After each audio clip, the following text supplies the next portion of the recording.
யாருக்கெல்லாம் செவ்வா வக்கரம், செவ்வா பரிவர்த்தனை, செவ்வா விளிம்பு, செவ்வா ஆட்சி, செவ்வா உச்சம், செவ்வா நீசம் யாருக்கு இருந்தாலும் அவங்க எப்ப பார்த்தாலும் மருந்து எடுத்துக்கிட்டே இருப்பாங்க. நிறைய பெண்களுக்கு வந்து அனிமிக்கா வருது. இந்த பிசிஓடி, ஃபைப்ராய்டு வரதுக்கு எல்லாத்துக்கும் காரணம் செவ்வா தான்.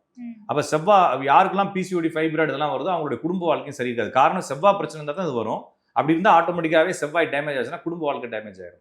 அப்போ ஒரு ஒரு ஒரு ஆணுக்கு வந்து முருகன்னு பேர் இருக்கு. அப்ப அந்த முருகனை கல்யாணம் பண்ணிக்கக்கூடிய பெண்ணுக்கு பெண்ணுடைய ஜாதத்துல செவ்வாய் அதிகாரமா இருக்கணும். அப்படின்னா தான் இவங்க முருகனை கல்யாணம் பண்ணிக்க முடியும்.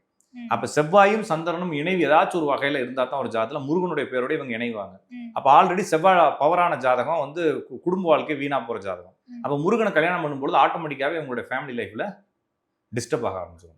அப்ப என்னன்னா நம்ம ஒருத்தருக்கு மட்டும் பலன் இல்லாம ஒருத்தருடைய ஃபேமிலி ஃபுல்லா இருக்கவங்களுடைய, ஏன்னா இந்த பேர் இங்க வர்றதுக்கு இந்த ஜாதத்துல ஒரு அமைப்பு இருக்கணும்ல. அப்ப சார் உங்க முருகன் யாருன்னு கேட்போம். எங்க அண்ணன் பையன் பேர் முருகன் வாங்க. அப்ப இந்த பிள்ளை ஜாதத்திலையும் பிரச்சனை இருக்குன்னு தான் அர்த்தம். அப்ப உங்க குடும்பத்துக்குள்ள எந்த பேர் வந்துட்டாலும் அதனுடைய விஷயத்தை இந்த ஜாதகம் கையில வச்சுக்கிட்டு இருக்குன்னு அர்த்தம். அது சம்பந்தமான பிரச்சனை கண்டிப்பாக வரத்தான் செய்யும்.